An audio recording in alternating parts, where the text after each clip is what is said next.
વડાપ્રધાન મોદીની ઈંધણ બચાવવાની અપીલ બાદ રાજ્યની મનપાઓએ એક્શન પ્લાન તૈયાર કર્યો। વડોદરા મનપાએ ઈંધણ બચાવવા માટે 5 સ્ટ્રેટેજી એક્શન પ્લાન તૈયાર કર્યા।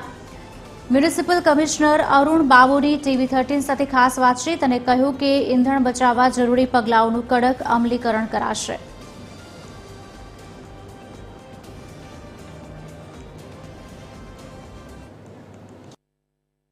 ઈંધણ બચાવવાને લઈને વડાપ્રધાન નરેન્દ્ર મોદીની અપીલ બાદ સરકારી વિભાગોમાં તેની અસર પણ જોવા મળી રહી છે। વડોદરા મહાનગરપાલિકાનું તંત્ર આ મામલે શું કરી રહ્યું છે તેના વિશે વાત કરવા માટે આપની સાથે વડોદરા મ્યુનિસિપલ કમિશનર અરુણ બાબુ છે, તેમની સાથે વાત કરીશું। સર, વડાપ્રધાન નરેન્દ્ર મોદીની સતત અપીલ અને તેની અસર પણ જોવા મળી રહી છે। વડોદરા મહાનગરપાલિકા કાર પુલિંગ જેવા નિર્ણયો, એના સિવાય ઈંધણ બચાવવાના નિર્ણયોને લઈને શું કરી રહ્યું છે? અમારે લગભગ 5 પ્રોંગ સ્ટ્રેટેજી છે, 5 અલગ અલગ સ્ટ્રેટેજીસ લીધેલા છે। આપ જાણો છો કે વર્ષો પછી વડોદરા શહેરમાં ઇલેક્ટ્રિક બસીસને અમે લાવવાનું મહેનત કરીને PM E-બસ સેવા અહીંયા આવી દીધા છે। ટૂંકા સમયમાં ભારત સરકારના ડેટ નક્કી કર્યા પછી એનું લગભગ 40 બસીસ રોલ આઉટ થઈ જશે અને વિધિન 6 મંથ્સ 200 બસીસ પણ સિટી ઉપર આવી જશે। એટલે સિટીમાં અત્યારે ચાલતા જે વિટકોસ બસીસ છે એ બધાને અમે શિફ્ટ કરીને ઇલેક્ટ્રિક બસ મોબિલિટી ઉપર જઈશું, જેથી કરીને ઓવરઓલ ઇંધણ બચાવવામાં પણ એ કામ લાગશે અને ઇલેક્ટ્રિક ક્લીન મોબિલિટી ઉપર જઈ શકે।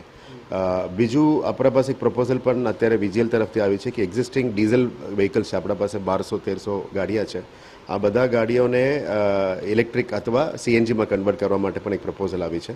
ઇલેક્ટ્રિક કન્વર્શન મુશ્કેલ છે કારણ કે ગાડીનું મેન્યુફેક્ચરિંગ ચેન્જ થાય, પણ CNGમાં કન્વર્શન મિક્સ્ડ યુઝ માટે એક પ્રપોઝલ છે, અમે એક્સપ્લોર કરવાના છે એ પણ કેવી રીતે કરવાના છે। ત્રીજું, આપણા પાસે ગ્રીન હાઇડ્રોજન બસીસનું પણ એક પ્રપોઝલ અમે કરીને રાજ્ય સરકાર અને ભારત સરકાર સાથે પ્રપોઝલ કરી રહ્યા છે। કદાચ પહેલા મહાનગરપાલિકા હશે ગ્રીન હાઇડ્રોજન બસીસ રોલઆઉટ કરવા માટે, અમે પણ એ મહેનત અત્યારે કરી રહ્યા છે, પણ એ લોંગ ટર્મ પ્રોજેક્ટ છે, એનું પણ મહેનત ચાલુ છે। ફોર્થ છે કે નીચેના કર્મચારીઓ ગાંધીનગર મિટિંગમાં જતા હોય, અદરવાઇઝ અધિકારીઓ જતા હોય તો કાર પુલિંગ સિસ્ટમ એડોપ્ટ કરવા માટે પણ એમને કીધું છે। અત્યારે એ લોકો પ્લાન ચોકઆઉટ કરી રહ્યા છે, ટ્રાફિક ડિપાર્ટમેન્ટ અને મિકેનિકલ અને વર્કશોપ ડિપાર્ટમેન્ટ વાળીને। ફિફ્થ છે કે અમે અત્યારે સિંગલ વર્કશોપ સિસ્ટમથી ચાલી રહ્યા છે, એને 4 વ્હીકલ પુલ 4 ઝોનમાં કન્વર્ટ કરવા માટે પણ અત્યારે પ્લાન ચાલી રહ્યા છે।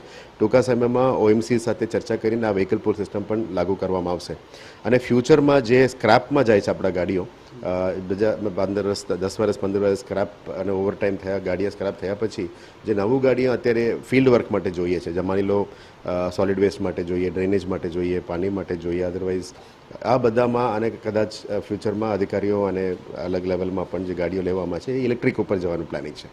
આજે વડોદરાના મ્યુનિસિપલ કમિશનર, આખો એક્શન પ્લાન વડોદરા મહાનગરપાલિકા દ્વારા તૈયાર કરવામાં આવ્યો છે। વડાપ્રધાનના એ સૂચન બાદ સરકારી વિભાગો દ્વારા એક્શન પ્લાનને અમલીકરણ કરવાનું શરૂ કરી દેવામાં આવ્યું છે। વડોદરા મહાનગરપાલિકાએ પણ 5 જેટલા મુદ્દા તૈયાર કર્યા છે અને જેના આધારે ઈંધણ બચાવવાનો આખો એક્શન પ્લાન તૈયાર કરવામાં આવ્યો છે।